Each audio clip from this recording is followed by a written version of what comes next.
memaksimalkan ibadah dan ketaatan kepada Allah Azza wa Jal.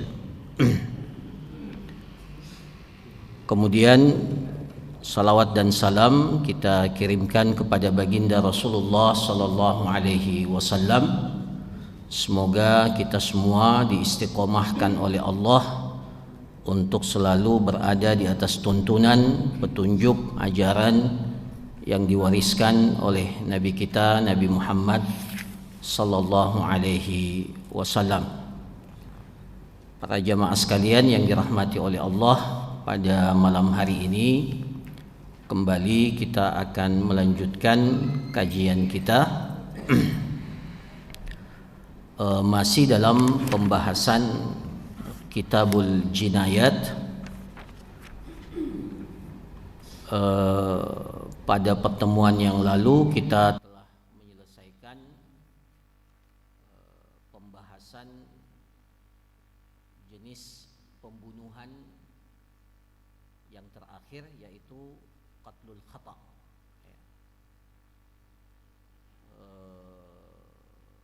pembunuhan yang terjadi karena kesalahan, dan apa konsekuensi daripada pembunuhan tersebut. Maka pada malam hari ini kita akan masuk pada yang baru, masih dalam Kitabul Jinayat, yaitu al-jinayatu ala ma dunan nafs. Jadi kalau pembahasan sebelumnya itu terkait dengan menghilangkan nyawa seseorang, maka dalam pembahasan ini yang akan dijelaskan adalah al-jinayatu ala ma dunan nafs. Jadi jinayah, bentuk jinayah yang tidak menghilangkan nyawa. Jadi tidak sampai seseorang itu meninggal dunia. Jadi bentuk jinayah atau tindakan jinayah yang dilakukan kepada seseorang itu secara umum dibagi dua. Yang pertama sudah kita jelaskan, yang sampai pada tingkatan menghilangkan nyawa seseorang. Nah, yang kedua yang akan kita bahas, tindakan jinayah yang tidak menghilangkan nyawa seseorang. Nah, di sini dikatakan al-jinayatu ala ma dunan nafs wa hiya kullu adha yaqa'u 'ala al-insan mimma la yu'addi bi hayatihi. Jadi setiap tindakan perbuatan yang menyakiti orang lain, tetapi tidak sampai pada tapi tidak sampai pada menghilangkan nyawa seseorang. Jadi nyawanya tidak hilang, tapi dia bermaksud untuk melukai atau melakukan tindakan yang membahayakan orang lain. Maka masuk dalam kategori jinayah, minal jirahi wa qat'il a'da wa nahwi dzalik, baik yang berakibat luka, luka, atau hilangnya satu anggota badan, yang mengakibatkan hilangnya satu anggota badan atau yang sejenisnya. Nanti dijelaskan ada tiga jenis bentuk al-jinayah madunan nafs ini. Kemudian di sini dikatakan wa yajibu fi dzalikal qisas li thubuti dzalika bil kitabi was sunnati wal ijma'. Jadi jinayah yang dilakukan meskipun tidak sampai menghilangkan nyawa seseorang itu juga berakibat atau berimplikasi hukum qisas. Jadi ada qisas, tapi tidak semuanya tentunya. Nanti kita akan jelaskan mana yang bisa dikisas, mana yang tidak bisa dikisas. Karena secara umum dalam Islam al-jinayatu madunan nafs, ya, tindakan jinayah, ya, yang tidak menghilangkan nyawa seseorang itu bisa hukumannya berupa qisas, ya, ketika terpenuhi syaratnya. Bisa juga hukumannya berupa diyat, ya, membayar diyat, dan bisa juga berupa al-hukumah. Nah, ini istilah yang baru, al-hukumah. Hukumah itu sesuatu yang ditetapkan oleh qadi, oleh hakim dengan menakar jenis jinayah yang dilakukan. Ya. Jadi ada 3 konsekuensi, ya, 3 konsekuensi pada jinayah yang tidak menghilangkan nyawa seseorang. Tetapi hukum asalnya ada yang bisa dikisas, ya. Nah, ini disebutkan berdasarkan Al-Quran, As-Sunnah, dan Al-Ijma'. Ammal kitab, adapun dari Al-Quran dalilnya bahwa ada kisas dalam jinayah dunan nafs, dalam jinayah yang dilakukan meskipun tidak menghilangkan nyawa seseorang, ada kisas di dalamnya, adalah firman Allah Subhanahu wa taala, wa katabna 'alaihim fiha anna an-nafsa bin nafsi. Ini kalau menghilangkan nyawa, dan kami telah tetapkan bahwa kepada mereka, ya, fiha anna an-nafsa bin nafsi, jiwa dibalas dengan jiwa, nyawa dengan nyawa. Wal aina bil ain, mata dengan mata. Nah, jadi al ain bil ain. Jadi kalau sampai seseorang itu melakukan jinayah kepada salah satu anggota badan, maka ada kisasnya, al ain bil ain, mata dibalas dengan mata juga, ya. Wal anfa bil anfi, ya, hidung dengan hidung. Wal udhuna bil udhun, telinga dengan telinga, ya. Was sinna bis sinni, gigi dengan gigi. Jadi ini semua dijelaskan dalam bentuk bahwa jinayah yang tidak menghilangkan nyawa itu juga memungkinkan, ya, ditegakkannya hukum qisas, ya, qisas. Wal juruha qisas, ya, dan begitu pula pada luka yang diakibatkan oleh jinayah itu di dalamnya ada qisas, ya, dalamnya ada qisas. Nah, maka ini bagian daripada kesempurnaan agama kita. Jadi qisas itu bukan hanya pada tindakan jinayah yang sampai menghilangkan nyawa saja, tetapi qisas itu juga bisa dilakukan pada jinayah, ya, tindakan kriminal pidana yang tidak menghilangkan atau tidak sampai menghilangkan nyawa seseorang. Nah, itu dari Al-Quran. Adapun dari As-Sunnah, amma sunnatu fa qauluhu sallallahu alaihi wasallam fi qissati qasri rubai' saniyata jariyah. Jadi pernah ada kisah, ya, kisah seorang sahabat Rubai' yang menghilangkan, ya, melakukan tindakan menghilangkan sehingga tanggal giginya seorang budak perempuan, ya. Maka Rasulullah sallallahu alaihi wasallam mengatakan, kitabullahil qisas, ketetapan Allah pada yang seperti itu ada qisas, ya. Jadi, ya, dalam hadis ini Rasulullah sallallahu alaihi wasallam mengatakan ada qisas, ya, pada kasus, ya, seorang sahabat yang menyebabkan, ya, gigi seorang budak wanita itu tertanggal, ya.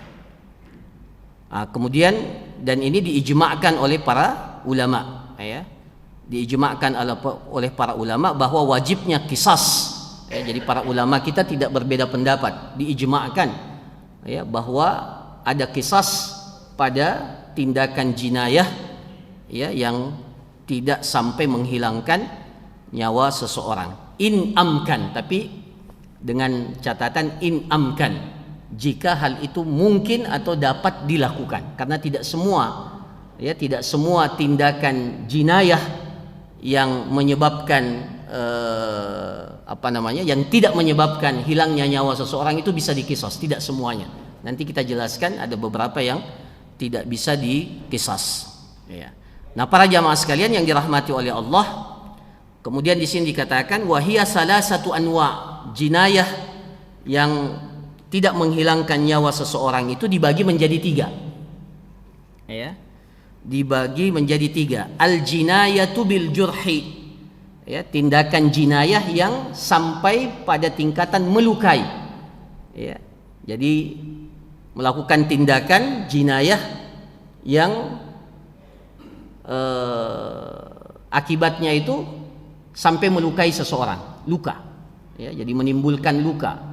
Ada luka yang terjadi pada, atau ada luka yang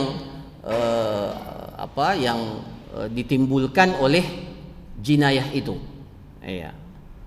Kemudian yang kedua, jenis yang kedua qat'u tarfin, ya, bentuk jinayah yang menghilangkan salah satu anggota badan.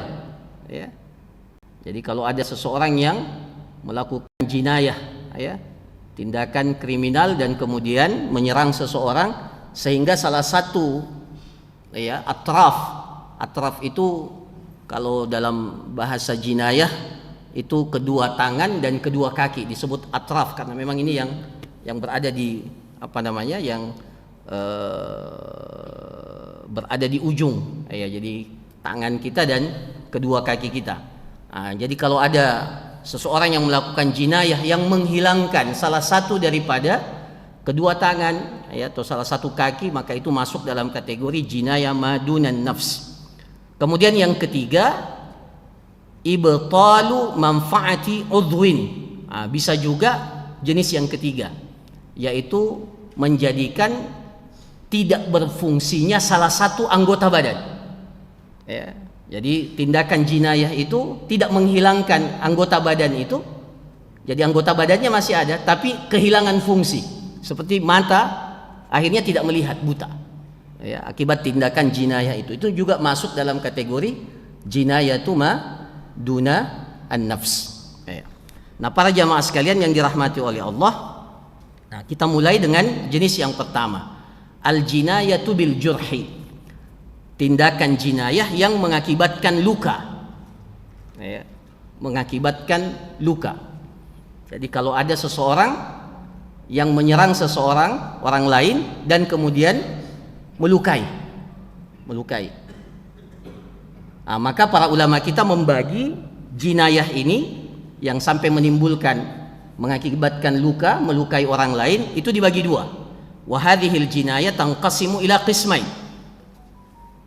Yang pertama adalah al-jirahul waqi'a 'ala al-wajhi wal ra'si wa tusamma asy-syujaj atau asy-syajjaj, jam'u syujjah.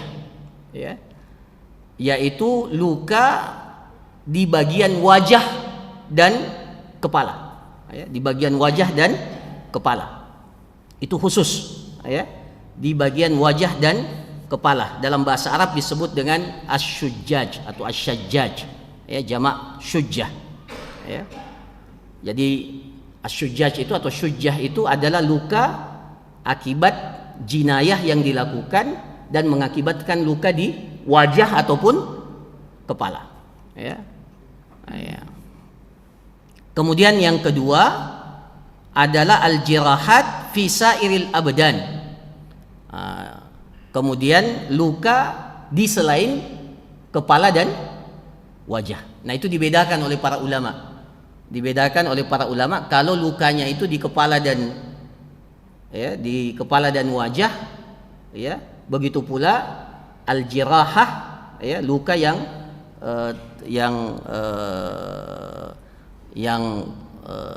ditimbulkan akibat jinayah itu dan lukanya itu di bagian tubuh yang lain selain muka dan kepala, disebut jurhan atau jarhan, ya, disebut dengan jurhan, tidak disebut dengan syajjah. Ini dalam bahasa Arab. Kalau kita bahasa Indonesia luka saja, ya, luka. Kalau dalam bahasa Arab dua-duanya dibeda, ada syajjah, ada jurh. Ya. Nah, kita mulai dari yang pertama. Di sini katakan al-qismul awal al-jirahatul waqi'atu fir ra'si wal wajhi wa hiya asyratu anwa'. Masya Allah. Jadi kalau jinayah itu mengakibatkan luka di kepala dan wajah, maka jenis lukanya itu ada 10 jenis. Ya. Ada 10 jenis. Masya Allah. Ini detail sekali, ya. Yang pertama ada yang dinamakan al-harisah. Al-harisah. Nah, ini nih, tentunya ya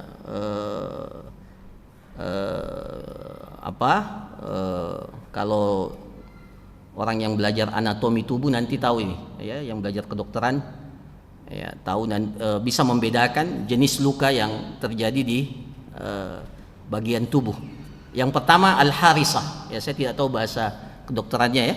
Kalau dalam bahasa Arab disebut al-harisah, wa hiya allati tahrisul jid ay tashukkuhu qalilan wa la tudmihi kal khadashi wa tusamma al-qashirah wal apa di sini wal milita min al-harsi wa huwa syak. Apa itu al-harisah? Al-harisah itu adalah luka yang mengakibatkan sobeknya kulit itu sedikit dan tidak menimbulkan darah. Ya, jadi seperti sayatan, ya. Tasyukkuhu qalilan, jadi tersayat sedikit, wala tudmihi, tapi tidak mengeluarkan darah. Ya. Nah, itu namanya al-harisah. Ya. Ya. Itu satu jenis, ini yang paling ringan. Yang kedua ad-damiyah. Ad-damiyah wa hiya allati tudmi mawdi'aha minasyak. Tudmil jild fayakhruju minha damun yasir wa tusamma al-bazilah wad-dami'ah tashbihan bi khurujid dam' min al-'ain. Jenis luka yang kedua pada wajah dan kepala yaitu luka yang mengeluarkan darah, tapi darahnya tidak banyak, sedikit. Ya. Jadi kalau yang pertama tadi tidak mengeluarkan darah, cuma sayatan dan tidak mengeluarkan darah. Yang kedua ini disebut ad-damiyah. Ad-damiyah itu yang berdarah. Ya. Di sini katakan allati tudmi mawdi'aha minasyak, karena luka itu akhirnya keluar darah, ya. Keluar darah, tudmi al-jild. Jadi kulit itu mengeluarkan darah, fayakhruju minha damun yasir. Fayakhruju minha damun yasir. Ya, maka dari situ keluar darah tapi jumlahnya sedikit. Nah, mirip kalau kita dibekam. Itu kalau dibekam itu kan keluar darah, tapi darahnya sedikit. Ya. Fayakhruju minha damun yasir wa tusammal bazilah. Disebut al-bazilah wa dami'ah. Ad-dami'ah itu seperti keluarnya air mata. Jadi dikatakan ad-dami'ah seperti keluarnya air mata dari mata kita. Ya, seperti itu kadar darah yang keluar dari luka itu. Nah, yang ketiga para jamaah sekalian, al-badi'ah. Apa itu al-badi'ah? Wa hiya allati tubdi'ul laham ba'dal jild. Ya. Jadi sudah luka dan sudah menampakkan, jadi lukanya itu sudah menampakkan daging. Ya. Kalau tadi kulit berdarah, nah ini tidak. Ya, berdarah dan menampakkan, jadi dagingnya sudah nampak. Ya, luka itu. Ya, jadi dagingnya sudah nampak. Itu namanya al-badi'ah. Wa hiya allati tubdi'ul laham ba'dal jild. Jadi daging yang ada atau yang nampak setelah kulit. Tasyukkuhu syakkan khafifan, tapi tidak dalam. Jadi sudah menampakkan daging tapi tidak dalam lukanya, ya, tapi sudah menampakkan bagian daging dan tidak sampai ke tulang. Tidak sampai ke tulang. Itu jenis yang ketiga. Ini berurutan. Kemudian yang keempat al-mutalahimah. Al-mutalahimah wa hiya allati taghusu fil laham. Jadi lukanya sudah dalam, masuk ke dalam daging. Kalau tadi masih di permukaan daging, kalau ini sudah taghusu fil laham, ya. Wala tablughul jildah allati bainal lahmi wal idham. Tapi tidak sampai pada kulit di antara daging dan tulang. Saya tidak tahu apakah ada kulit di antara daging dan tulang, tapi disebutkan di sini. Jadi ada apa ya? Ada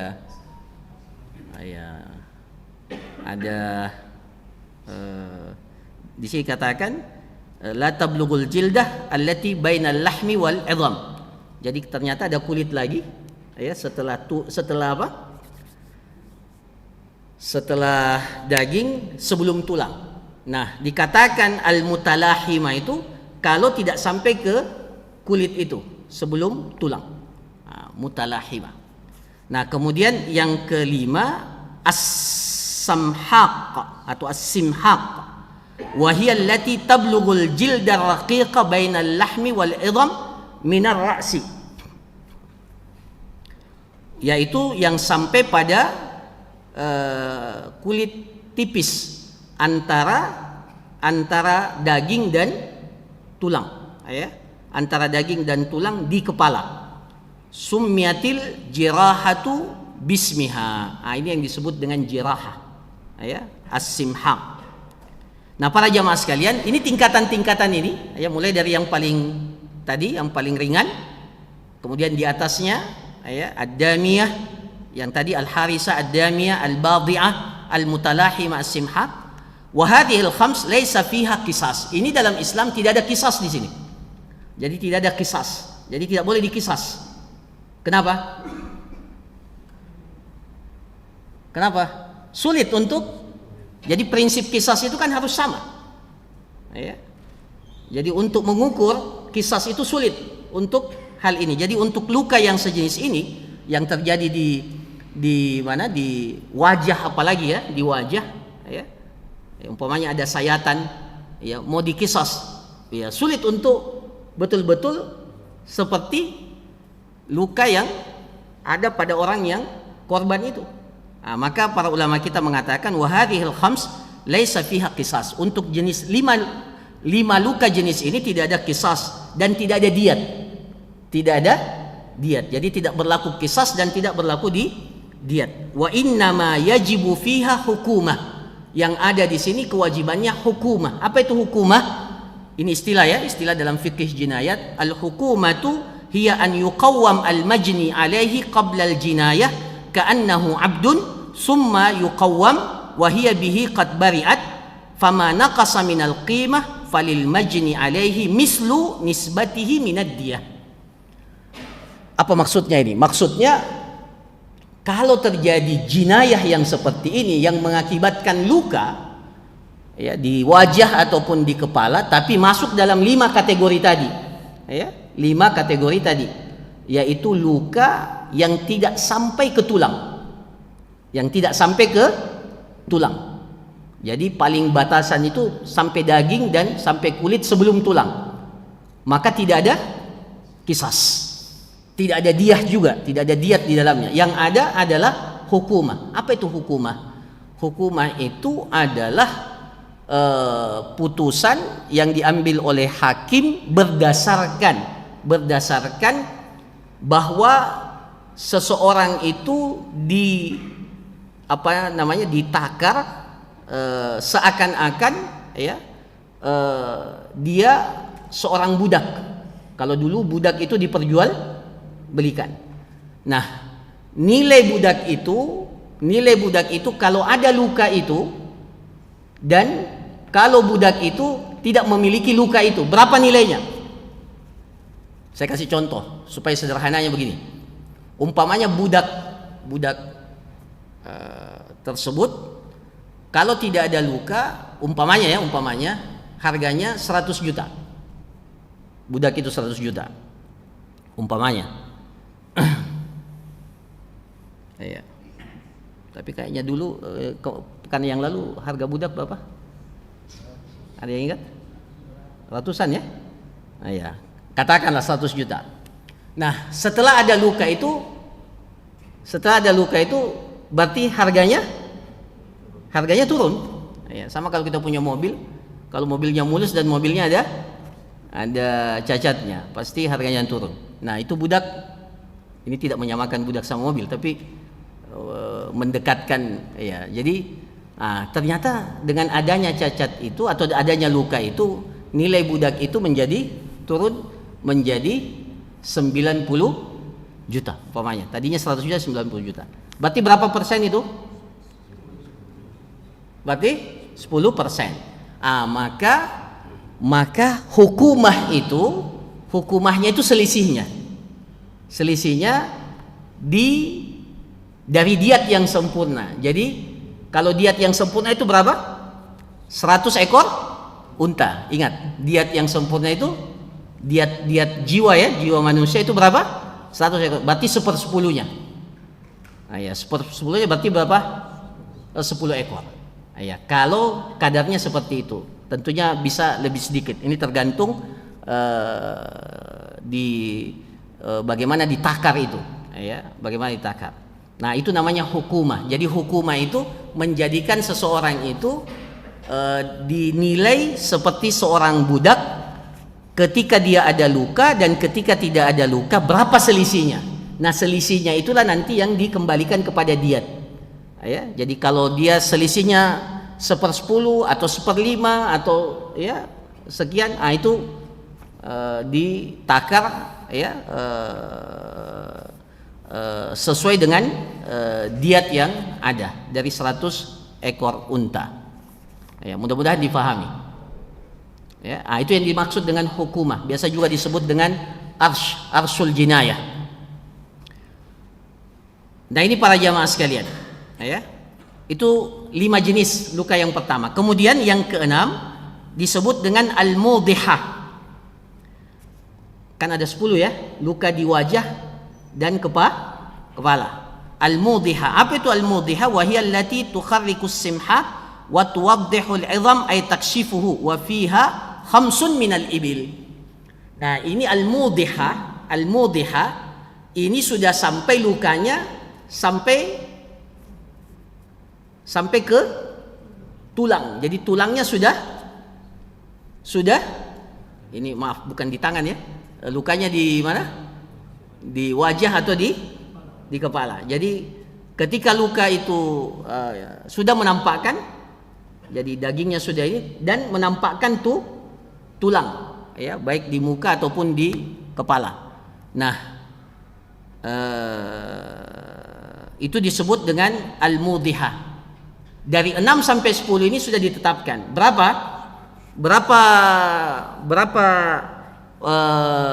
diatnya? Diatnya itu 5 ekor unta. Jadi kalau seseorang melukai orang lain di bagian wajah atau kepala yang sampai menampakkan lukanya itu sampai menampakkan tulang, ya, jadi lukanya sampai ke tulang, maka diatnya itu berapa? 5 ekor unta. Ya. Kemudian yang ke-7 al-hashimah. Wa hiya allati tuwaddihul 'idham wa tuhammishuhu ay tukassiruhu. Kalau lukanya sampai ke tulang dan menyebabkan tulang itu retak. Jadi bukan hanya terlihat tulang, tapi tulangnya retak. Ya, baik di kepala ataupun di wajah. Umpamanya ya sampai menyebabkan apa ini? Tulang rahang itu retak. Nah, berapa diatnya? Diatnya itu dikatakan oleh para ulama kita wa fiha ashrun minal ibil.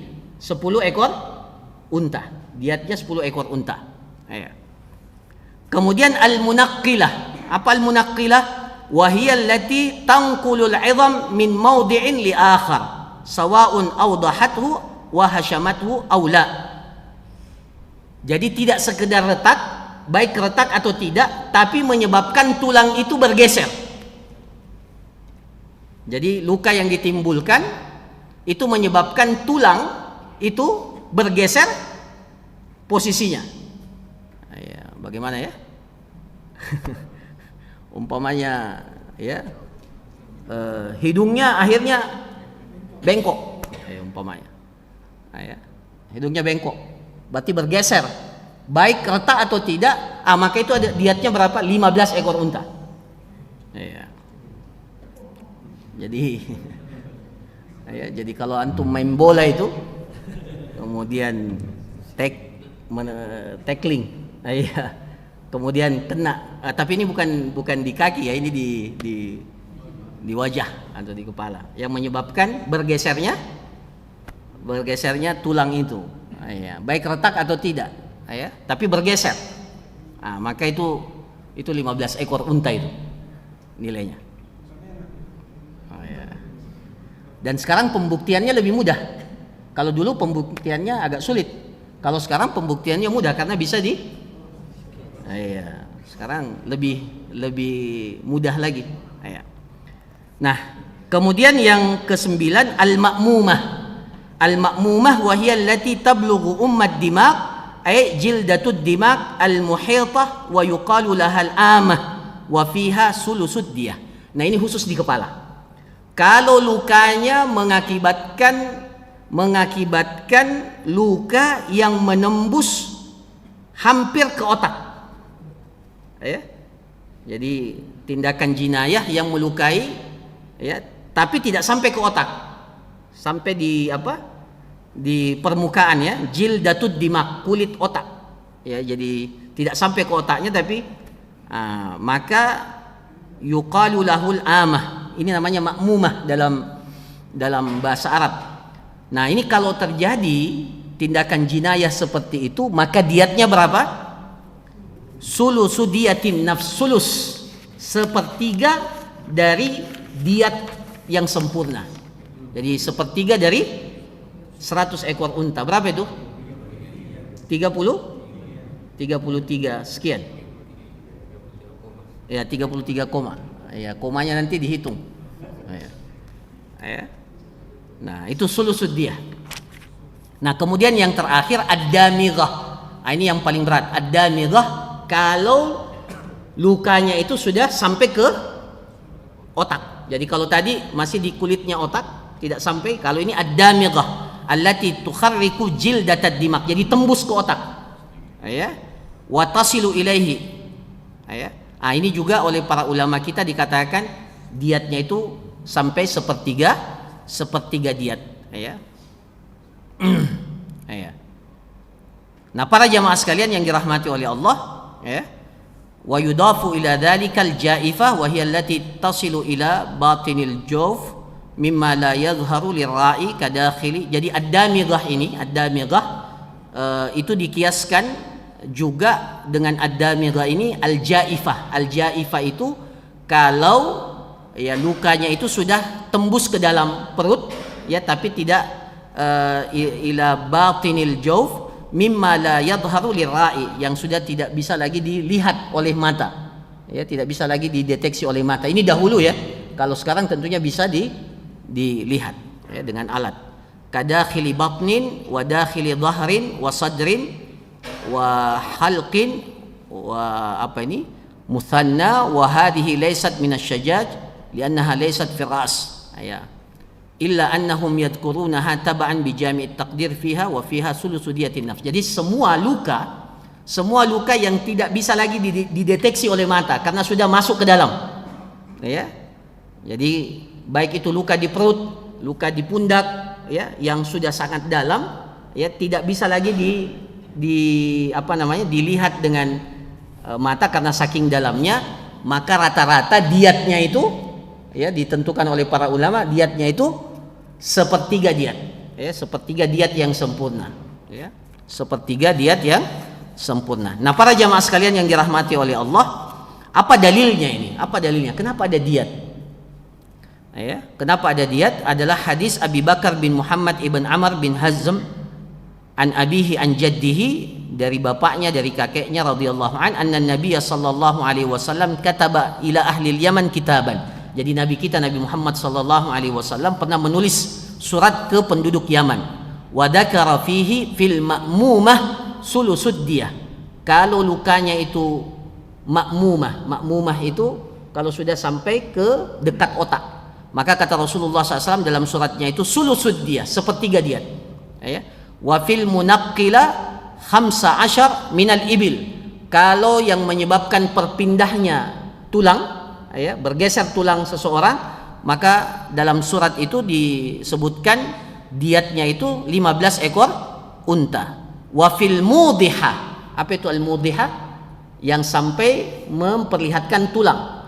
Itu diatnya khamsun minal ibil. Itu dalam surat yang diriwayatkan dari Nabi sallallahu alaihi wasallam kepada penduduk Yaman. Kemudian yang kedua, ijma'ul ulama. Ini diijma'kan oleh para ulama, an-nadiyatal munaqqilah ashar minal ibil, bahwa kalau lukanya itu sampai menyebabkan tulangnya berpindah, diijma'kan oleh para ulama diatnya itu 15 ekor unta. Kemudian yang ketiga, ittifaqul ulama ala annal jaifah sulusud diyah. Ini juga kesepakatan para ulama, kalau lukanya itu tembus ke dalam dan sudah tidak lagi bisa dideteksi oleh mata, maka diatnya itu adalah sepertiga diat yang sempurna. Ya, wa fil jaifati sulusud diyah, berdasarkan hadis ya Amr ibn Hazm, wa fil jaifah sulusud diyah.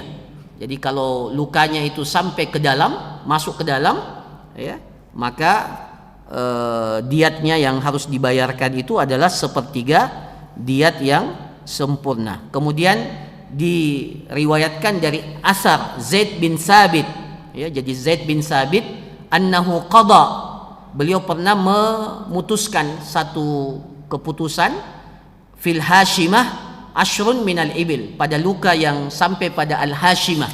Apa itu al hashimah? Yang menyebabkan retaknya tulang, ya.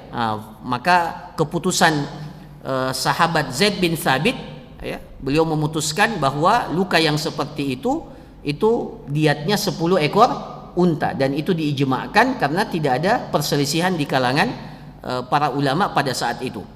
Kemudian yang kelima, begitu pula apa yang diriwayatkan dari Amr ibn Hazm bahwa al-ma'mumah, ya, al-ma'mumah kalau lukanya sampai sebelum otak itu sulusud diyah. Waddamighatu ablagu minha, dan apalagi kalau sudah sampai ke otak. Nah, ini para jamaah sekalian yang dirahmati oleh Allah, ya. Tapi luka-luka yang 10 ini itu tidak dibolehkan di dalamnya kisas. Jadi tidak ada kisas, ya, kecuali satu, ya, yang bisa dikisas. Apa itu? Kira-kira dari 10 ini yang bisa dikisas. Jadi kalau ada yang melukai seseorang, hukum asalnya tidak dikisas, tapi membayar hukumah atau diat, ya, diat yang kita sebutkan tadi, bisa 5, bisa 10, bisa 15, bahkan bisa sampai sepertiga diat yang sempurna. Tapi ada satu yang bisa dikisas, kata para ulama, yang bisa ditakar. Apa itu? Al-mudihah kalau lukanya itu sampai ke tulang. Kalau lukanya sampai ke tulang, itu bisa dikisas karena bisa ditakar, ya. Jadi insya Allah kalau mau dikisas bisa, karena sama, ya. Jadi karena sampai ke tulang, karena tulang itu ada batasnya kan. Jadi kalau sudah sampai ke tulang, ya berarti sudah sampai kadarnya bisa ditakar. Jadi hukum asalnya tidak ada kisas, ya, illa fil mudihati faqat li tayassuri dabtiha wastifai misliha, karena mudah dan bisa diukur, ya. Bi khilafi ma adaha, adapun yang selainnya maka tidak ada kisas, ya. Tidak ada kisas karena prinsip kisas itu harus sama. Prinsip kisas itu harus sama. Nah, selain daripada al-mudihah tadi, itu sulit untuk ditakar. Maka para ulama kita mengatakan selain al-mudihah, ya, yang luka sampai ke tulang itu tidak dikisas. Nah, para jamaah sekalian yang dirahmati oleh Allah, kemudian, ya, bagian yang kedua, al-jirahat fi sairil badan, ya. Kemudian luka di selain wajah dan kepala. Di sini disebutkan wa hadhil jirahat takhtalifu bi ikhtilafin naw', fama la qisasa fihi idza kana fi ra'si awil wajh fala qisasa fihi aidan. Jadi hukumnya sama saja. Hukumnya sama dengan luka yang terjadi di mana? Di kepala dan wajah. Apa yang tidak bisa diukur maka tidak ada kisas. Tidak ada kisas. Ya. Kecuali satu. Kecuali al-mudihah. Jadi secara umum sebenarnya untuk luka ini, ya, itu tinggal dilihat saja, ya, apakah dia bisa dikisas atau tidak. Tapi yang bisa dikisas itu cuma satu, kalau lukanya sampai ke tulang, ya. Adapun yang lain maka ditentukan, ya, berdasarkan apa yang tadi disebutkan. Dalamnya luka, itu membedakan berapa besaran diatnya. Nah, itu secara umum. Nah, ini bagian yang pertama para jamaah sekalian. Jinayah yang tidak menghilangkan nyawa tapi menimbulkan luka, ya.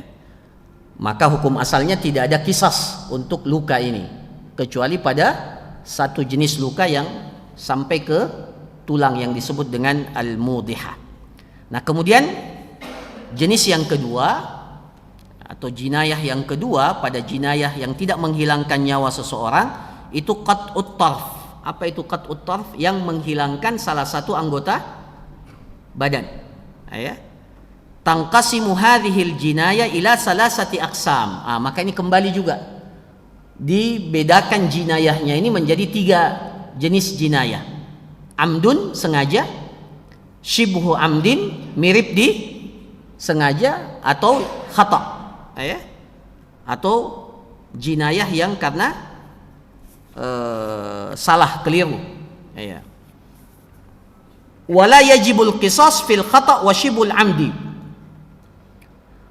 Maka tidak boleh kisas atau tidak ada kisas pada jinayah yang mirip disengaja. Yang mirip disengaja itu kayak bagaimana? Mirip disengaja, dia sengaja melukai tapi dengan sesuatu yang sebenarnya tidak melukai, ya. Maka ada kesengajaan tapi menyebabkan orang itu terluka. Itu namanya, ya, bukan terluka, menyebabkan hilangnya salah satu anggota badan. Umpamanya dia memukul orang dengan tongkat. Dia pukul orang dengan tongkat, karena pukulan itu akhirnya tangannya putus, ya, tangannya putus. Itu berarti disengaja tapi tidak sampai pada amdun, ya, tingkatan sengaja. Itu mirip di sengaja. Kecuali kalau dia memakai apa? Ya, parang, itu jelas, ya. Kemudian salah satu dari tangannya putus, ya. Itu berarti disengaja. Jadi kalau jinayahnya itu mirip disengaja atau salah, maka tidak ada kisas. Wa innama yajibu fil amdi kal qatli bi syurutin salasah. Nah, yang wajib, yang bisa dikisas itu kalau tindakan jinayahnya ini disengaja. Tapi ada 3 syarat. Ya, saya bacakan, ya, saja secara singkat. Pertama, imkanul istifa bila haid. Kisas itu bisa dilakukan kalau dapat dilakukan istifa. Istifa itu betul-betul sesuai, tanpa ada tambahan, tanpa menimbulkan tambahan luka atau tambahan melebihi batas yang seharusnya. Ya. Bi an yakuna al-qata' min mafsil aw lahu haddun yuntaha ilaihi kal anamil wal qu' wal mirfaq fala qisas fi jirahatin la tantahi ila haddin kal jaifa wala qisas fi kasri idham dairasin ka idamil fakhs waz zira' was saq. Jadi di sini katakan, jadi syarat yang pertama, kalau tindakan jinayahnya itu disengaja maka boleh dikisas, tapi syarat yang pertama harus terpenuhi bahwa kisasnya itu bisa dilakukan tanpa menimbulkan akibat tambahan. Ya, akibat tambahan. Jadi umpamanya begini, dia melakukan jinayah yang menyebabkan telapak tangannya putus, ya, putus. Nah, kemudian mau dikisas, tapi dokter bilang ini orang punya penyakit gula. Punya penyakit gula. Kalau dipotong tangannya, dikisas tangannya, itu bisa mengakibatkan lukanya itu menjalar ke tempat yang lain, maka tidak boleh dikisas kalau begini. Kenapa? Karena kisasnya itu menimbulkan efek tambahan, bahkan bisa menyebabkan kematian seseorang. Maka kisas itu boleh kalau betul-betul istifanya, eksekusinya itu sama dan tidak menimbulkan efek tambahan sakit atau menjadikan lukanya itu menjadi lebih berat. Kemudian yang kedua, at-tamasul baina udwail jani wal majni alaihi fil ismi wal maudhi. Harus sama nama dan posisi anggota badan itu. Harus sama. Jadi umpamanya seseorang melakukan jinayah yang menghilangkan ibu jari tangan kiri. Maka ketika dikisas, ini kan boleh ya, bisa dikisas karena ada batasannya ini, bisa ditakar. Boleh dikisas, tapi yang dikisas itu yang sama dan posisinya sama. Jadi kalau ibu jari tangan kiri, ya ibu jari juga tangan kiri. Tidak boleh ibu jari tangan kiri kemudian yang dikisas ibu jari tangan kanan. Tidak boleh seperti itu. Atau menghilangkan telapak tangan kiri, maka yang dikisas itu telapak tangan kiri, tidak boleh telapak tangan kanan. Jadi harus sama nama dan posisinya, tempat yang dikisas itu. Nah itu yang kedua. Atau biasanya ada orang punya, ini mohon maaf, ada orang punya 6, ada ya? Ada enggak yang punya 6 jari? Ada ya kasus ya, 6 jari. Nah, ada orang yang melakukan tindakan jinayah yang menghilangkan jari tambahan itu. Jadi jari tambahannya terputus. Maka tidak boleh ketika ini dikisas menghilangkan jari aslinya orang. Tidak boleh. Karena dia bukan jadi yang seperti ini nanti bayarnya diat saja. Jadi tidak dikisas, karena tidak sama nama dan posisinya. Jadi harus sama nama dan posisinya. Kemudian yang terakhir, istiwa'ul udwain minal jani wal majni alaihi fis sihhati wal kamal. Harus sama kondisinya, sehat. Jadi kalau ada orang yang melakukan tindakan jinayah, para jamaah sekalian, tindakan jinayah yang yang mengakibatkan hilangnya salah satu anggota tubuh, tapi anggota tubuh itu lumpuh. Jadi mohon maaf, ada orang yang tangannya lumpuh, ada orang yang melakukan tindakan akhirnya tangan yang lumpuh itu putus. Bisa tidak dikisas dengan tangan orang yang sehat, yang pelakunya sehat tangannya? Tidak bisa dikisas. Itu nanti bayar diat, karena harus sama kondisinya. Kalau yang sehat dengan yang sehat, yang lumpuh dengan yang lumpuh. Jadi itu 3 syarat yang harus terpenuhi. Pertama, kisasnya itu tidak menimbulkan efek tambahan, ada kesamaan pada nama dan posisi. Yang ketiga, sama sehatnya, sama kondisi normal, atau kalau dua-duanya lumpuh ya boleh juga. Nah ini yang terakhir para jamaah sekalian, ini tanggungnya tinggal sedikit lagi. Apabila ini bagian yang ketiga, jadi jinayah madunan nafsi itu ada 3 yang menyebabkan luka atau hilangnya salah satu anggota tubuh. Kemudian yang ketiga adalah hilangnya fungsi anggota tubuh. Jadi anggota tubuhnya masih ada tapi hilang fungsinya. Jadi apabila seseorang yang melakukan tindakan menghilangkan fungsi salah satu tubuh, anggota tubuh, fa innahu la qisasa alaihi, maka hukum asalnya tidak ada kisas. Bisa tidak dikisas? Bisa tidak dikisas kalau hilang? Saya tidak tahu, kalau ilmu kedokteran sekarang bisa, saya tidak tahu. Jadi kalau ada yang menghilangkan, akhirnya yang tadinya matanya melihat akhirnya tidak melihat, bisa tidak dikisas? Wallahu alam kalau untuk sekarang ya. Kalau dahulu itu tidak dikisas. Kenapa? Karena sulit untuk syarat yang pertama tadi. Ya, syarat yang pertama harus bisa dilakukan istifa, ya, tanpa ada efek tambahan. Ya. Nah, para jamaah sekalian yang dirahmati oleh Allah, ya.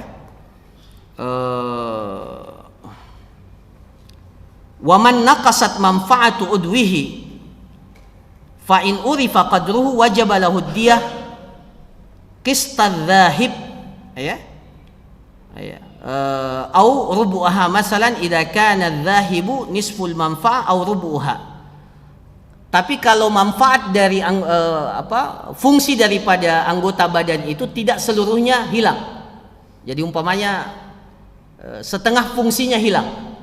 Ya, setengah fungsinya hilang, maka diatnya juga senilai itu. Jadi ya, nilai diatnya itu senilai itu. Jadi kalau menghilangkan fungsi sama sekali,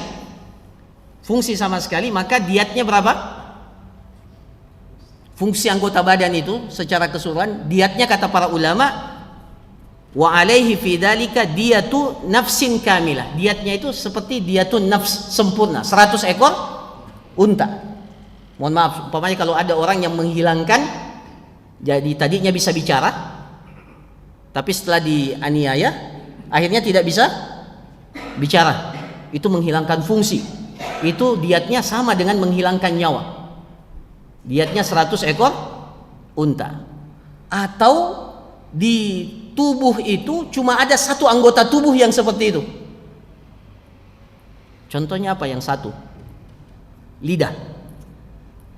Ya, lidah. Kalau ada orang yang menghilangkan lidah seseorang, bisa dikisas enggak? Bisa enggak dikisas? Ya tidak dikisas. Ya, tetapi apa? Wajib membayar diat sempurna, karena orang itu sudah, ya, kalau hilang lidahnya berarti hilang salah satu fungsi anggota badan. Tapi kalau yang dua, umpamanya tangan, ya, salah satu tangannya apa? Hilang fungsinya. Tadinya dua-dua tangannya apa? Normal. Tapi setelah dianiaya, salah satu tangannya hilang fungsi, tidak bisa bergerak, lumpuh. Maka diatnya berapa?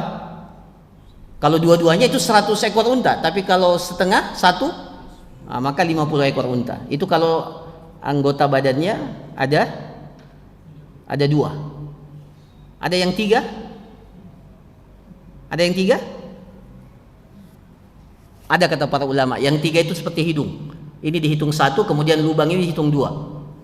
Ya. Jadi kalau ada yang satu ini sepertiga, ya. Kalau tiga-tiganya ini 100 ekor unta. Kalau dua itu berarti 2/3. Ya. Jadi kalau ada yang menganiaya seorang sehingga hilang fungsi apa? Iya. Itu bisa 2/3. 2/3 karena dihitung 3. Kalau jari kita ini berapa? 10. Ya, 10. Maka kalau salah satu hilang fungsinya, maka 1/10 diat. Jadi satu jari ini kalau hilang fungsinya maka 10 ekor unta. Ya, kalau dua berarti 20 ekor unta. Itu satu jari atau dua jari. Ya. Bisa juga ini yang ini bisa jadi 30, ya. Ini kalau satu ruasnya hilang. Ya, satu ruasnya hilang, berarti ini dihitung berapa? Ini kan 3 ini, ada 3 ruas, di atas, tengah, kemudian bawah. Nah, kalau salah satu ruasnya hilang, qadra'un mulah kalau dalam bahasa Arab. Itu berarti ya, berapa itu? Kan ini dihitung 1/3, ya, dari kalau ini kan 10, berarti 1/3-nya. 3 ekor. Seperti itu para jamaah sekalian. Begitu pula kalau hilang manfaatnya, ya. Nah, kalau tidak bisa ditakar, maka kembali kepada putusan yang pertama tadi, itu diperkirakan, hukumah namanya, ya. Nah, begitu pula para jamaah sekalian, di antara hal yang masuk dalam kategori ini hilangnya fungsi akal. Jadi tiba-tiba orang itu tidak bisa hilang hilang akalnya, ya, hilang akalnya, atau fungsi pendengaran, fungsi penglihatan, fungsi penciuman, ya, tidak bisa bicara, hilang suaranya, hilang ya, menghilangkan fungsi suara, maka ini semuanya itu bisa ditakar, ya. Jadi tidak ada kisas, tapi ditakar sesuai dengan, ya, kalau sampai menghilangkan semuanya maka itu dihitung seperti diat yang sempurna. Saya kira demikian para jamaah sekalian apa yang dapat dijelaskan. Jadi pada intinya tindakan jinayah, ya, pada anggota badan yang tidak sampai menghilangkan nyawa seseorang itu dibagi 3. Ada yang menimbulkan luka, kemudian ada yang menghilangkan salah satu anggota badan, dan ada yang sampai menghilangkan fungsi daripada anggota badan itu, dan semuanya memiliki konsekuensi hukum. Barakallahu fikum, jazakumullah khairan. Saya kira demikian, dan insya Allah pada pertemuan yang akan datang kita akan membahas tentang diat, ya, secara khusus terkait dengan diat.